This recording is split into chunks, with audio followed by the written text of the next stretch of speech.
All right, everyone. So it's about that time. The NBA is back, and I could not be more excited. The NBA is one of those sports that back in the day, I was one of the biggest NBA fans. And for whatever reason, over the last probably 4 or 5 years, it's not that I haven't been watching it, but just not on the same level. And so I'm looking forward to getting back to it next year. So we're going to start doing these betting previews of what we're betting as much as possible. I don't know if we're going to do them daily because there is, but maybe before the Tuesday games or the Thursday games or whatever, maybe I'll be doing those. But let's get right into it. Let's start with the Rockets in the Thunder. Now, this is going to be a highly anticipated matchup because you're looking at obviously last year's NBA champion. And this year, the Rockets are much improved. Now, they had a huge injury to Fred Van Fleet, which certainly is going to hinder, what they could have been. But you also have the big addition of Kevin Durant. And I got to say, when I look at this game, and the NBA is such a tough sport to bet, but when I'm looking at this game,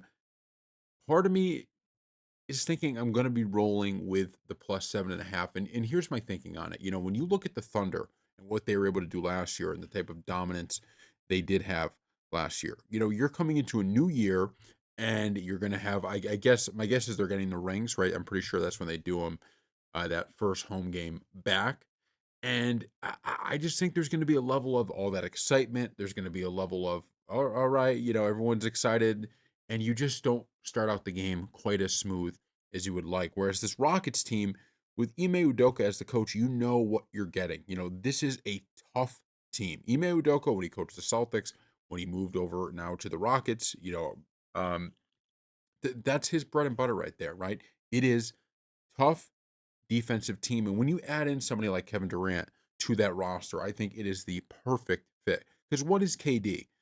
He's kind of just a guy you go get me a bucket, and he'll go get you a bucket. And that's something that this team hasn't necessarily had over the last few years. Look, the Rockets have had scorers, but there's a whole different level to scoring, right? So you have guys, very talented scorer. Then you have Kevin Durant. This is a guy that can get his shot over basically anybody. And because of that, when you factor all those things in, and that we're getting not 3 points, not 4 points, we're getting 7.5 points. All we need here is for this game to be close. And if the Rockets can get out to an early lead because the Thunder start out slow, it could be one of those things. Maybe they're up 10 at halftime, and then the Thunder roar back and win by two or win by one or something like that. I could see it happening. So I'm going to be rolling with the Rockets plus 7.5. I just think this Rockets team, obviously if Red Van Fleet was here, it'd be another kind of, hey, this team could potentially win outright. For the first game, you do have some new pieces in here. It might be tough to have that happen, but I just think all the emotions, everything happening, Rockets are a new look, and I think Ime is really, really good at getting his team to play well defensively. Add in now the addition of instant offense in Kevin Durant and somebody that could be trusted to score. I love them here. I really do at plus 7.5. The next one is the Warriors and the Lakers. And this is another super, super interesting game. We have two really, really good games for opening night. And the reason for this is because, look, the Lakers are going to be without LeBron, but Luca, he's going to be someone who has to deliver this season. We have a sports channel, so you can go check out that sports channel. We have it tied as a collaborator in this video. And we talked about after the Mavericks trade, it wasn't that I disagreed with the kind of craziness of the trade in terms of the people's reaction, right? Because everybody was like, "Oh my god, that's the worst trade I've ever seen." But the one thing that I did caution people about is in the short term, everybody's going to be all over Nico Harrison. They're going to be all over saying it's a bad trade. But if Luca doesn't end up delivering, right, the pressure is going to amp up. And this season, okay? If the Lakers don't look good this year, and if Luka is unable to do for the Lakers what he did 2 years ago for the Mavericks, and by that I mean, get them to the finals. And it doesn't have to be to the finals, but make a playoff run. I think there's going to be a lot of people questioning a lot about Luka, and whether that's fair or not fair, I'll leave up to you guys to decide. But I'll tell you this is going to be a prove it year for him, and I don't mean prove it like is he good? I mean prove that you're going to be the guy who could carry this Lakers team to, championships. That's what the Lakers got you for. And so that's quite interesting to me, right? Because you don't have LeBron here now. He's out for what, until mid-November or something like that. And so this is Luka's team here, right? This is going to be Luka's team. On the Warriors side, you really have that same core group of guys with the addition of Al Horford. And look, Al Horford last year on the Celtics, man, he is underrated. I mean, he is absolutely underrated, and he really is the perfect fit for this team. He could stretch the floor. He could still play defense, especially in the post, right? We saw him. I mean, look, if you watch Celtic games last year, you can understand, okay, how big of an addition this is for the Warriors, right? Because this simply is. I mean, he is that good. Um, he's not the Al Horford we remember from way back in the day, right? That was a star in the league, but he's a really good piece. And so you still have Curry, you still have Jimmy Butler, you have Draymond Green, and we'll see, what this team looks like. But there's a reason I'm going to be betting the Lakers in this one. And I don't know yet if it's going to be the plus 2.5 or it's going to be the money line.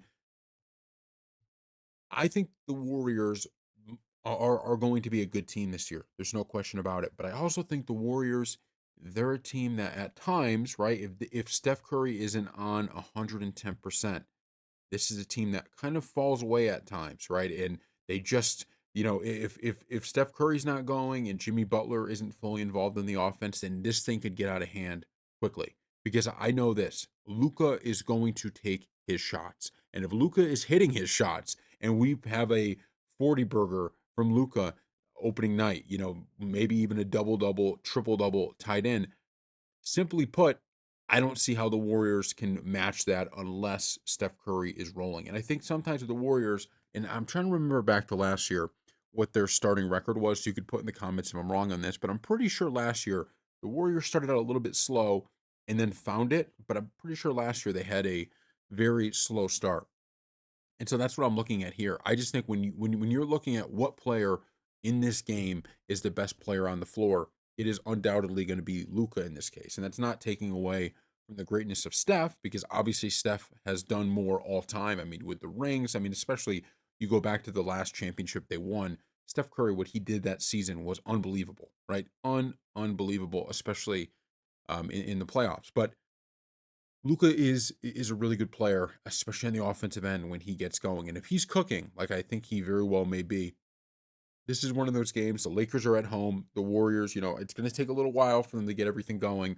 And because of that, I like the Lakers. So those are our opening night bets. And I can't wait. Look, I could be dead wrong on both of these because we haven't seen these teams play yet. And there are going to be questions all around for all these teams. The Warriors, remember, past few seasons, they've been good, but people have been waiting. Is this the kind of the downfall of the Warriors, right? We've heard this kind of constant controversy surrounding them and how good they are comparatively to when they were, a dynasty in the NBA. The Lakers, we don't know much about them. I mean, they don't have LeBron right now, and we saw them with Luca. The problem was, and I'm not disagreeing with the Luca trade. I'm just saying when they made that deal, they understood that we're building for the future, right? That when they made that deal, they made it, and the team, how it was constructed, was not necessarily the best. They just thought, look, we're going to get Luca, so we're going to wait. We're going to basically not punt on the year, but we're going to take that risk with it.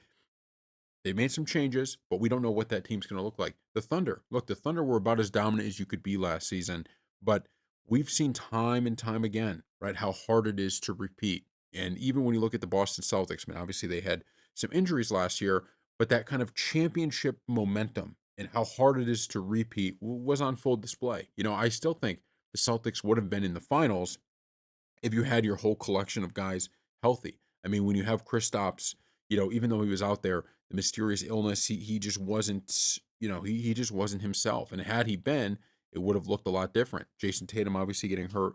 But my point is, we don't know, if the Thunder are going to be the same dominant team that they were last year. We'll have to see. And on the Rockets side of this, look, they just added Kevin Durant. That's a big piece, so we don't know. But that's why we bet these games. And, obviously no profits guaranteed or anything like that. Always be smart if you're betting, right? Don't ever gamble anything you can't afford to lose. And always use like a unit strategy so you're not putting everything in on one. But it's also important that if you do use a unit strategy like I do, it's very important that I, in my opinion at least, that I get money in on these games because you just learn a lot more. I think when you have those, look, you could do your small wager, right? put your unit small. Like I said, you never want to be putting large sums of money, especially early in the year. You should always have that bankroll that's set aside. Okay, this is money that is just for gambling, right? And I have everything else paid for, right? You never take money you need and put it into gambling because we see how tough it really is. But by betting these games with small amounts of your bankroll, you learn a lot more, I think. And in the NBA, that is crucial. Kind of getting on the right track of understanding how these teams play, how they play on back to backs, how they play, you know, in big games, how they play in against teams that they should beat, all of that kind of stuff. It's important to lock in and pay attention to each and every one before the game. So thank you all for watching. I cannot wait. We'll see you next time.